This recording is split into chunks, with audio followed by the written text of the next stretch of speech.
ഈ വർഷത്തെ സാർവജനിക ഗണേശോത്സവം ഹൈന്ദവ സമാജത്തിൻ്റെ അഥവാ ഗണേശ ഭക്തന്മാരുടെ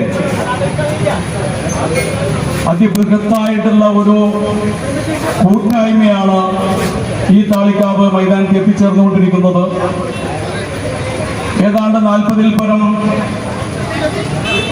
ക്ഷേത്രങ്ങളിലും അതുപോലെ തന്നെ മഠങ്ങളിലും ഭക്തജന കൂട്ടായ്മകളിൽ നിന്ന് 3 ദിവസമായി പൂജിച്ചുകൊണ്ട് നിമഞ്ജനത്തിന് വേണ്ടി കൊണ്ടുവരുന്ന വിഗ്രഹങ്ങൾ ഈ താളിക്കാവ് മൈതാനത്ത് സംഗമിച്ചുകൊണ്ട് ഈ കണ്ണൂർ നഗരത്തെ അക്ഷരാർത്ഥത്തിൽ ഗണേശ ഭക്തിയിൽ ആറാടിക്കൊണ്ട് പുറപ്പെടുന്നതായിരിക്കും. ഈ ഉദ്ഘാടന പരിപാടി ഇവിടെ ഭദ്രദീപം കൊളുത്തിക്കൊണ്ട് ഔപചാരികമായി ഉദ്ഘാടനം ചെയ്യുവാൻ വേണ്ടി ഇവിടെ എത്തിച്ചേർന്നിരിക്കുന്നത് നമ്മുടെ സംപൂജ്യ സ്വാമി അമൃതകൃപാനന്ദപുരി അവർകളാണ്. അമൃതാനന്ദമയി മഠം മഠാധിപതിയാണ്. അതുപോലെ തന്നെ ഇവിടെ എത്തിച്ചേർന്ന മുഴുവൻ ഭക്തജനങ്ങളെയും ഗണേശ സേവാകേന്ദ്രം കണ്ണൂർ ജില്ലാ ഘടകത്തിന് വേണ്ടി സ്വാഗതം ചെയ്തുകൊണ്ട് ആരാധനായിരിക്കുന്ന സംപൂജ്യ സ്വാമി അമൃതകൃപാനന്ദപുരി അവർകളെ ഭക്തദീപം കൊളുത്തിക്കൊണ്ട് ഉദ്ഘാടന കർമ്മം നിർവഹിക്കുവാൻ വേണ്ടി സാദരം ക്ഷണിച്ചുകൊള്ളുകയാണ്.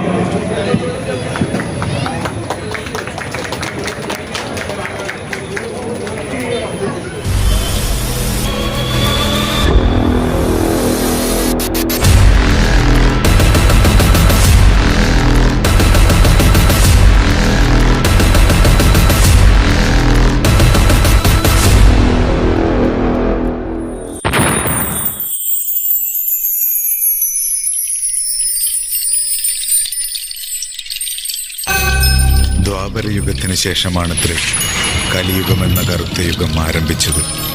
സർവ്വദേവീദേവന്മാർക്കും ശക്തി ചൈതന്യം കുറയുമത്രേ കലിയുഗത്തിൽ. എന്നാൽ സൃഷ്ടാവിന് പ്രപഞ്ചത്തെ സംരക്ഷിക്കേണ്ടതുണ്ടല്ലോ. അതിന് പ്രകാരം ഓരോ യുഗങ്ങളിലും മണ്ണിലെ സമസ്ത ജീവജാലങ്ങളുടെ രക്ഷാർത്ഥം ഒരു അവതാരപ്പിറവി ഉണ്ടാവുകയും ചെയ്യും. ആ അവതാര ശക്തിയാണ് അതാത് യുഗത്തിലെ ഈശ്വരൻ.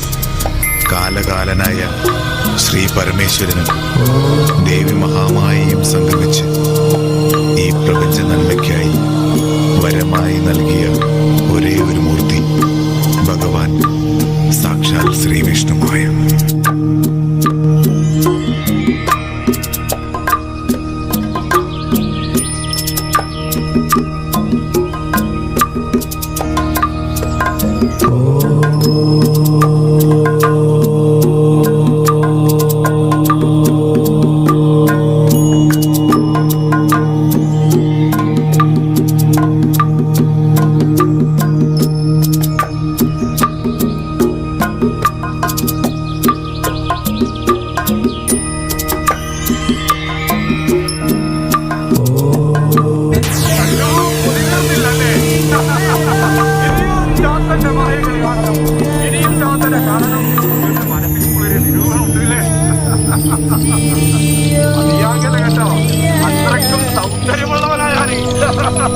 കാണാനേ മുറുനായിട്ടാണെങ്കിലും കറുത്തൊരു ശരീരമാണെങ്കിലും എന്നെ നോക്കിയവരാരും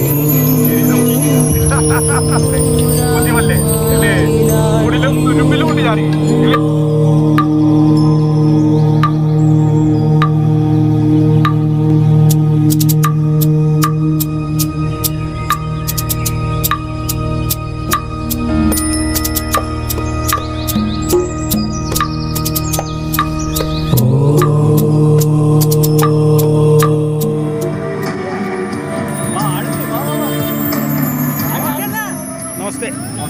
എന്താ പേര്? രതീഷ് അല്ലേ? ഇവിടെ തന്നെയാണോ സ്ഥലം? പിന്നെ എത്ര വർഷമായി നിങ്ങൾ ഗണപതി ഉത്സവം നടക്കാൻ വേണ്ടിയിട്ട്? നമ്മൾ മുമ്പ് ഉണ്ട്, കുറേ കൊല്ലങ്ങളായി നടന്നത്. പിന്നെ ഇപ്പോൾ 2 കൊല്ലമായിട്ട് ഈ കൊറോണ ബാധിച്ചിട്ട് വലിയ ആഘോഷം നടത്താൻ പറ്റിയിട്ടില്ല. പക്ഷെ എന്നാൽ നമ്മൾ വീടുകളിൽ വെച്ചിട്ട് എടുത്തിട്ട് അവിടെ നിന്ന് കൊറോണ ബാധിച്ചോണ്ടല്ലേ? അതെ. പിന്നെ നിങ്ങൾ പിന്നെ എത്ര പേർക്ക് ഭക്ഷണം കൊടുക്കുന്നുണ്ട്? നമ്മളിപ്പോൾ ഏകദേശം ഒരു 1000. ഈ പ്രാവശ്യം അന്നദാനം ഉണ്ടായിട്ടില്ലേ? എത്ര പേർക്ക് ഉണ്ടായിരുന്നു? 1000 ആളെ ഭക്ഷണം. 1000. പിന്നെ ഞാൻ പുറത്തുനിന്ന് ഇങ്ങനെ അറിഞ്ഞു നിങ്ങൾ ഒരുപാട് ജീവകാരണ പ്രവൃത്തികളും ചെയ്യുന്ന ആൾക്കാരാണ് താളിക്കാവിലെ ആൾക്കാരെന്ന് പറഞ്ഞിട്ടുണ്ട്. അപ്പോൾ അതെങ്ങനെയാണ് സംഭവം? അത് നമ്മൾ എന്ന് പറഞ്ഞാൽ കഴിവില്ലാതെ കുട്ടികളെ പഠിപ്പിക്കുന്നുണ്ടോ? പഠിപ്പിക്കുന്നില്ല, അങ്ങനെ കാര്യം ചിന്തിക്കുന്നുണ്ട്. പക്ഷെ അത്യാവശ്യം മരുന്നും കാര്യങ്ങൾ ചെയ്യുന്നുണ്ട്. പിന്നെ കഴിഞ്ഞ സുഖമില്ലാണ്ട് കിടക്കുന്ന ആൾക്കാർക്ക് അവർക്കെല്ലാം നല്ല കാര്യമായ ഹോസ്പിറ്റലിലെ കാര്യങ്ങളും അതെല്ലാം ചെയ്യുന്നുണ്ട് അല്ലേ? പിന്നെ അതുപോലെ തന്നെ പിന്നെ വീട് ഇല്ലാത്തവർക്ക് അങ്ങനത്തൊന്നും ചെയ്യുന്നുണ്ടോ? ചാരിറ്റി അതിന് അങ്ങനെ ആയി വരണം. അതെ അതെ അതെ, അത് ജാതി മതങ്ങളെല്ലാം നോക്കുന്നുണ്ട്, അങ്ങനത്തെ ഒന്നുമില്ല, മനുഷ്യത്വം മാത്രം അല്ലേ? അങ്ങനെ തന്നെയാണ് വേണ്ടത്. പിന്നെ ഇന്ന് രാത്രി ഭക്ഷണ കാര്യങ്ങളൊന്നും ഇല്ലല്ലേ? പിന്നെ നാളെ എന്താ പരിപാടി നിങ്ങളെ? നാളെ നമ്മൾ പിന്നെ ഇവിടുന്ന് നമ്മള് പൂജയുണ്ട്, നാട്ടിലെ കുറേ അമ്മമാർ തട്ടുപൂജയായിട്ട് വന്ന് ഒരു മണിക്ക് വന്ന് കിടന്ന് പൂജ കഴിഞ്ഞ് ഐശ്വര്യ വിഗ്രഹം എടുത്ത് വണ്ടി കയറ്റി ഡെക്കറേഷൻ ചെയ്ത് 4 മണിക്ക് മെയിൻ സെൻട്രൽ കമ്മിറ്റിന്റെ ഒരു വിഗ്രഹം വരാനുണ്ട്. അത് എല്ലാ വിഗ്രഹം കിട്ടിയാൽ ടച്ച് ചെയ്തിട്ട് പോകും. അത് ഞാൻ അറിഞ്ഞു, എല്ലാം താളിക്കാവ് ടച്ച് ചെയ്തിട്ട് പോകാറുള്ളൂ എന്ന് പറഞ്ഞു. അപ്പോൾ അതുകൊണ്ട് വെച്ചാൽ അപ്പോൾ അതിന് ശേഷം നമ്മൾ ഉദ്ദേശിച്ചിട്ട് അവർ പറഞ്ഞ ടൈമിന് അവരൊന്ന് യാത്ര ചെയ്യും. ഇത് എത്ര മണിക്ക് ഷെയ്ക്കും ഷാട്ടിങ് കൊടുക്കും? ടൈം 4 മണിയാണ് പറയുന്നത്. 4 മണിയാവും. അപ്പോൾ അതിലിടയിൽ എല്ലാം സെറ്റ് ചെയ്ത് വെക്കും അല്ലേ? എത്ര മണി വരെ? നമ്മളിപ്പം ഇവിടുന്ന് ഏകദേശം മുമ്പിലത് 60-ലധികം ഉണ്ട് വിഗ്രഹം. നമ്മൾ ഏകദേശം 10-60 കുട്ടികളുണ്ട് അല്ലേ?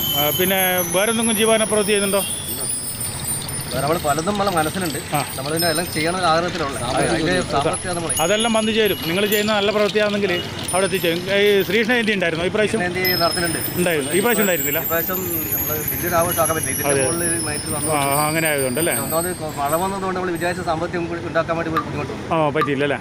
പിന്നെ നിങ്ങൾ കുട്ടികൾക്ക് അങ്ങനെ ബാലഗോകുലത്തിൻ്റെ എന്തെങ്കിലും പരിപാടി നടത്തി പഠിപ്പിക്കുന്നുണ്ടോ? ഇല്ല, അങ്ങനെ അല്ല, കലാപരമായിട്ടുള്ള എന്തെങ്കിലും പരിപാടി അങ്ങനത്തെ എന്തെങ്കിലും, പിന്നെ സാഹിത്യ സംഘം അങ്ങനത്തെ ഒന്നും കൊണ്ടോ? ഒന്നുമില്ല അല്ലേ? എന്നാൽ നല്ല നമസ്കാരം, നമുക്ക് കാണാം. ഏതായാലും നാളെ നമുക്ക് നിങ്ങളെ ഗണേശോത്സവത്തിൻ്റെ ഈ കാഴ്ചകൾ കണ്ട് നമുക്ക് മടങ്ങാം. ഇന്ന് നമ്മൾ ഏകദേശം 2000 ആളെ പായസം കൊടുക്കുന്നുണ്ട്. ഇന്ന് 2000 ആൾക്കാർ പായസം കൊടുത്തിട്ടുണ്ടായിരുന്നു അല്ലേ? ഇന്നലെ എത്ര ആളെ ഭക്ഷണമായിരുന്നു? 1000 ആളല്ലേ? പച്ചക്കറി ബിരിയാണിയാണ്. എന്നാൽ നമ്മളെ ശക്തി എന്ന് പറഞ്ഞത് കുട്ടികളാണ്. അതെ,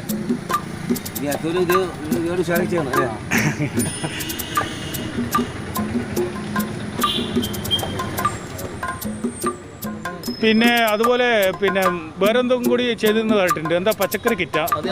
അതെപ്പോ കൊടുത്തിട്ടുള്ളത്? കൊറോണ ആ സമയത്ത് സ്ട്രോങ് സമയം, എല്ലാം ഒന്നും പുറത്തിറങ്ങാൻ പറ്റാത്ത സമയത്ത് നമ്മൾ കുറച്ച് ആൾക്കാർ പുറത്ത് തന്നെയാണ്, ഫുൾ ടൈം നമ്മൾ പുറത്ത് തന്നെ, നമ്മളൊന്നും നോക്കില്ല. മാസ്ക് തൊട്ട് നമ്മളെല്ലാ കാര്യങ്ങളും എല്ലാ വീടുകൾക്കും പുറത്ത് പിന്നെ പച്ചക്കറി, അതുപോലെ അവർക്ക് വീട്ടിലേക്ക് വേണ്ട സാധനങ്ങൾ, മരുന്ന് വിളിച്ചു പറയും. നമ്മളെ നമ്പർ അന്വേഷിച്ച് പിടിച്ചിട്ട് വിളിച്ചു പറഞ്ഞാൽ എല്ലാവരും ഓരോ ആൾക്കാർ ഫ്ലാറ്റിലും കാര്യങ്ങളും മരുന്ന് എത്തിക്കലും കാര്യങ്ങൾ എല്ലാം ചെയ്തിട്ടല്ലേ? അന്നേരം ആ സമയത്ത് മരുന്ന് മെഡിക്കൽ ഷോപ്പൊന്നും ഇല്ലാതുകൊണ്ട് വലിയ ബുദ്ധിമുട്ടായിരുന്നു അല്ലേ? പിന്നെ നമ്മൾ സേവകാര്യമായി ബന്ധപ്പെട്ട് അങ്ങനെ ചെയ്തു നമ്മൾ അഡ്ജസ്റ്റ് ചെയ്ത് കൊണ്ടുപോയതാണ് അല്ലേ? പിന്നെ അതുപോലെ നിങ്ങൾ പിന്നെ നാളെ എന്തോ ലഡു വിതരണം, എന്തോ 1500 ആളെ ലഡു കൊടുക്കുന്നുണ്ട് അല്ലേ? അതെപ്പോ പിന്നെ രഥം കൊണ്ടുപോകുന്ന സമയത്താ? രഥത്തെ കൊടുക്കുന്ന സമയത്ത് സെറ്റ് ആകുന്ന സമയത്ത് ആ സമയത്ത് കൊടുക്കാൻ വേണ്ടിയിട്ട് അല്ലേ? നമ്മൾ ഈ ചെയ്യുന്ന സേവന പ്രവർത്തനം കണ്ടിട്ട് പല ആൾക്കാർ ഇങ്ങോട്ട് വന്നിട്ട് നമ്മൾ സാമ്പത്തികം ചെയ്യുന്നുണ്ട് അല്ലേ? ഈ കൊറോണ സമയത്ത് ഇപ്പോൾ നമ്മൾ പറഞ്ഞ പോലെ അതെ, നമ്മളെ ഹെൽത്ത് നോക്കാണ്ടാണ് നമ്മൾ ജനങ്ങൾക്ക് വേണ്ടി അതെ, പല സ്ഥലത്തും പോയിട്ട് നമ്മൾ കിറ്റും കൊടുത്തിട്ടുണ്ട്, മരുന്ന് കൊടുത്തിട്ടുണ്ട്, പല സാധനങ്ങളും വീട്ടിൽ. ഇനിയും അതുപോലെ നിങ്ങൾക്ക് കൊടുക്കാൻ കഴിയണം. അതിനുള്ള സാമ്പത്തിക ബുദ്ധിമുട്ടാണ് ഇപ്പോൾ നിങ്ങൾക്ക് മുന്നിൽ ഉള്ളതെന്ന് മനസ്സിലായി. അതെ, നാട്ടുകാർ നല്ല സഹകരണമല്ലേ? രാഷ്ട്രീയമായിട്ട് അങ്ങനത്തെ ഒരു ബന്ധം, എല്ലാവരും ഒരുപോലെ തന്നെ അല്ലേ? അതുപോലെ തന്നെ നിങ്ങൾക്ക് ഒരു ഫണ്ട് പിന്നെ നിർമ്മിക്കാനുള്ള ഒരു വഴിയും ഉണ്ടായി വരണം. കാരണം ഇങ്ങനെയുള്ള ഒരു വിഷമങ്ങൾ വരുമ്പോൾ ഒരു മാസവരിസംഖ്യ പോലെ ആയിട്ട് നിങ്ങളെ കയ്യിലേക്ക് എത്തിച്ചേരാനുള്ള ഒരു വഴിയും, അതുപോലെ ഇത് മുന്നോട്ടേക്ക് ഇതുപോലെ കൊണ്ടുപോകാനുള്ള വഴിയായിട്ട് വേഗം തരട്ടെ ദൈവം.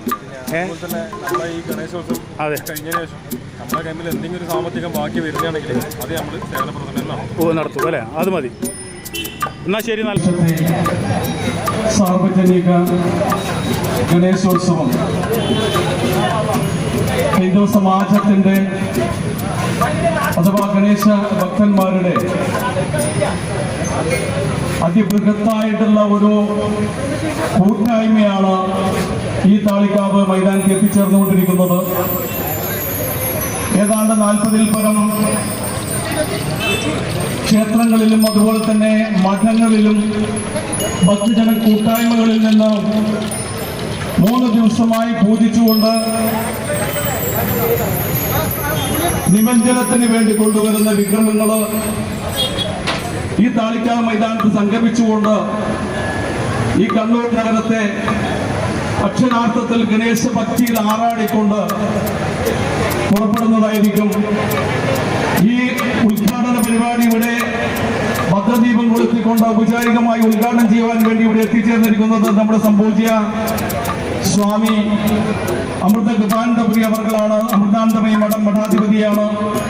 അതുപോലെ തന്നെ ഇവിടെ എത്തിച്ചേർന്ന മുഴുവൻ ഭക്തജനങ്ങളെയും ഗണേശ സേവാ കേന്ദ്രം കണ്ണൂർ ജില്ലാ ഘടകത്തിന് വേണ്ടി സ്വാഗതം ചെയ്തുകൊണ്ട് ആരാധനായിരിക്കുന്ന സംപൂജ്യ സ്വാമി അമൃതകൃപാനന്ദപുരി അവർകളെ ഭക്തദീപം കൊളുത്തിക്കൊണ്ട് ഉദ്ഘാടന കർമ്മം നിർവഹിക്കുവാൻ വേണ്ടി സാദരം ക്ഷണിച്ചുകൊള്ളുകയാണ്.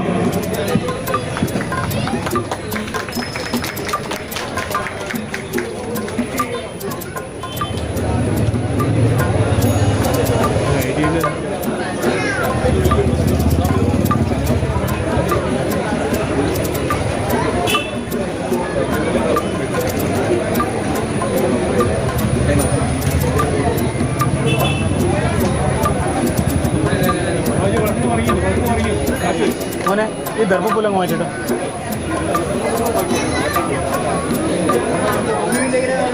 ഒരു കാട്ടിൽ കയറണം ഉണ്ടെങ്കിൽ. ഓം ദീപജ്യോതി പരം ജ്യോതി ദീപജ്യോതി ജനാർദ്ദന ദീപോ ഹരദീപാനം സന്ധ്യാദീപനമോസ്തുതേ. ഓം ഗം ഗണപതായേ നമഃ.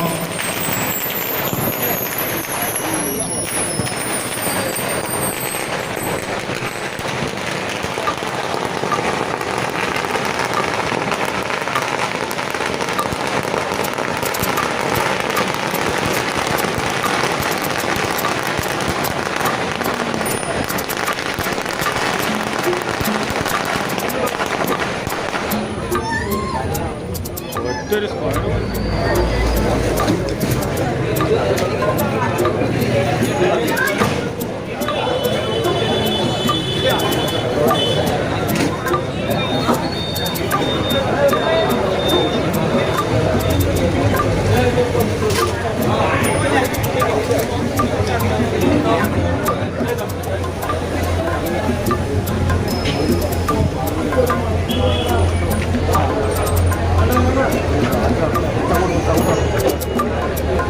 കുപ്പായി നോക്കണേ.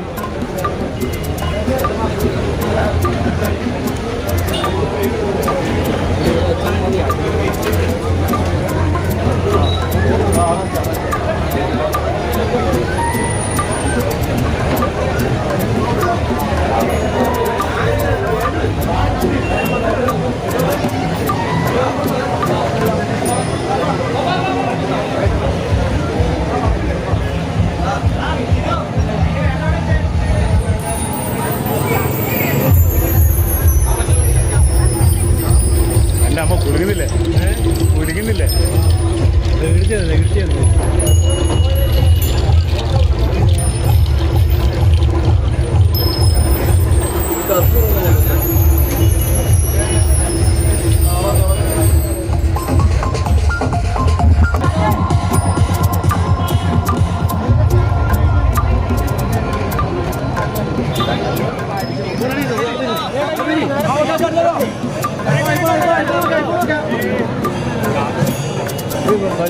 അങ്ങനെ കയറി നീട്ടിട്ടുന്നു.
താൽക്കാവ് മൈതാനിയിൽ നിന്നും ആരംഭിച്ച ഗണേശ വിഗ്രഹ രഥഘോഷയാത്ര കടന്നൂരി പയ്യാമ്പലം കളപ്പുറത്തേക്ക് എഴുന്നള്ളുകയാണ്.